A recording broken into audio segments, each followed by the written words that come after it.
From time to time over the coming months, we'll step outside the campaign bubble and look at the hard, cold facts of power. We'll have the help of some journalists like Greg Unger, whose reporting raises uncomfortable questions that few politicians of either party want to answer. For example, why do some of the most powerful and privileged people in the country get a free lunch you pay for? You'll find some of the answers right here in this book by that very name, Free Lunch: How the Wealthiest Americans Enrich Themselves at Government Expense and Stick You with the Bill. The author is another of America's top investigative reporters, David K. Johnston of the New York Times. He's won the Pulitzer Prize and the George Polk Award, as well as many other accolades over his 40 years as a journalist. Welcome to the Journal. Thank you for having me. How did you get interested in them? I mean, behind Free Lunch is a 40-year record of chasing the stories and writing about them. In the Philadelphia Inquirer, the San Jose Mercury, the New York Times. What propelled you?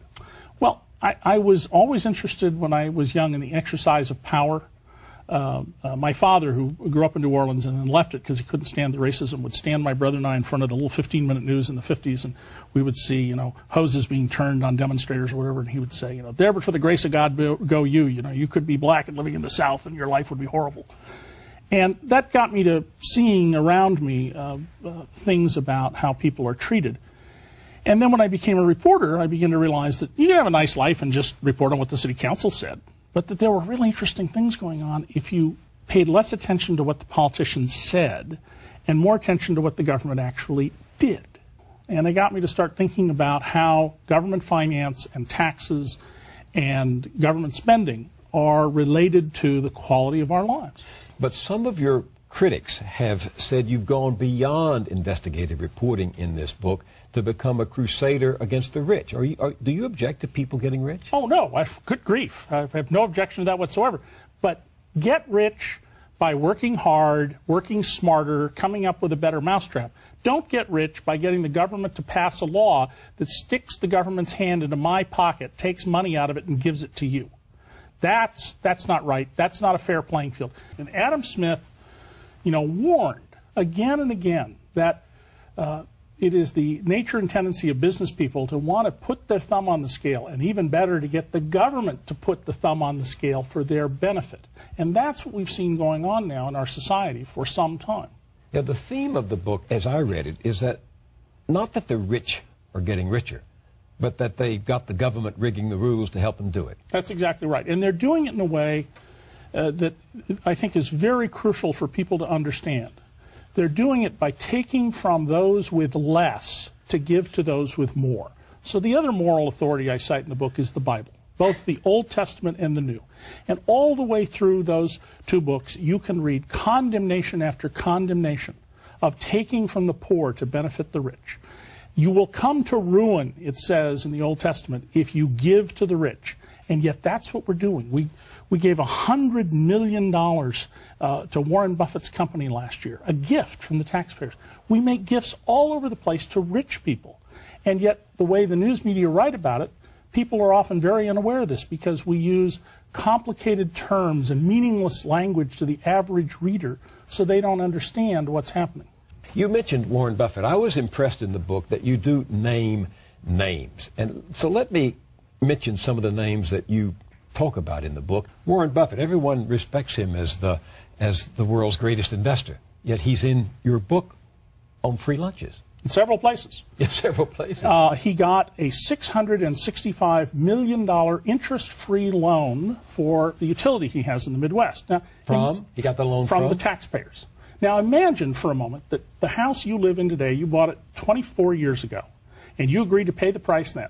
And now you've got to pay back with no interest half the price in the dollars you agreed to in 1924. Think you'd be rich just from that alone? But those are the rules. Buffett was doing something legal. That's right. And that's always the biggest scandal, is what is legal. Steve Jobs. Well, Steve Jobs got $70 million of stock options at a meeting of the board of Apple company directors that never took place. In fact, you say Steve Jobs arranged to have his fraudulently issued options exchanged for restricted stock worth hundreds of millions, and the government has yet to take any action. Well, not against him. But not against him. They prosecuted two people under him, one of whom said, I warned Mr. Jobs about this. Mr. Jobs says, I didn't really understand the rules. Donald Trump. Donald Trump benefits from a tax specifically levied by the state of New Jersey for the poor. Part of the casino winnings tax in New Jersey is dedicated to help the poor, but $89 million of it is being diverted to subsidize Donald Trump's casinos building retail space. How does that happen? Political connection, the news media not paying enough attention. The New York Yankees. George Steinbrenner, like almost every owner of a major sports franchise, gets enormous public subsidies. And Steinbrenner is getting more than $600 million for the new Yankee Stadium. From the public? From the public. But, the major sports franchises, which are, first of all, exempted from the laws of economic competition. A monopoly. That's right. Irony is not dead. They derive, I show in Free Lunch, 100% of their profits from subsidies. In fact, if it weren't for these subsidies, the baseball, football, hockey, and basketball enterprises as a whole would be losing hundreds of millions of dollars a year. And the irony, as you say, is that at least 27 billionaires own major sports teams, all of which benefit from public subsidies. In one way or another. Some much more than others, but they all benefit. You remember what Art Modell said back in 1996 when he was manipulating Baltimore and Cleveland into a bidding war for his football team? He was asked how he felt about taking money for his own pocket. At the very same time, library funds were being cut. Remember what he said? Oh, yes. The pride of having a professional baseball team is worth more than 30 libraries. George W. Bush. Well, this is a great irony. George Bush owes almost his entire fortune to a tax increase that was funneled into his pocket and into the use of eminent domain laws to essentially legally cheat other people out of their land for less than it was worth to enrich him and his fellow investors. By building this stadium in Arlington, Texas for the baseball Texas team, Rangers. Texas Rangers, right. That's right. And one of the key sources I quote is a prominent Republican lawyer married to a United States senator who is the expert in Texas on municipal finance.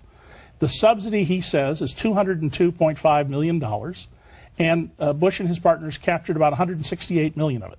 Bush, you say, used eminent domain to claim the land on which the stadium was built, right? And Bush advised his investors, his co-investors, this is a sweet deal. Oh, yeah. He said that, here's this money-losing team. It's got this little stadium. It can't make money. But if we can get a stadium built, it'll be worth a lot of money. And that's going on all over the country. Mm-hmm. All you have to do is get the stadium built, and you'll be rich. One of your most revealing stories in here, for me, is about the small merchant of fishing and outdoor gear who's put out of business by a big competitor who gets $32 million in subsidies from the local government. If you walk into many of the big box retailers today, you have to pay sales tax at the cash register on whatever you buy. Well, in many of those stores, the government never gets the money. The owners of the stores get to keep it. And who are the big beneficiaries of that? The Walton family that owns Walmart, and the Cabela family, who own Cabela's, which is a fin, feather, and fur outfitting club for fishermen and hunters. And in this little town in the Poconos, 4,100 people, they came and said, we want to build the world's largest outdoor store, $32 million. And the local town fathers went for it because they said all these jobs it'll create and all this economic benefit.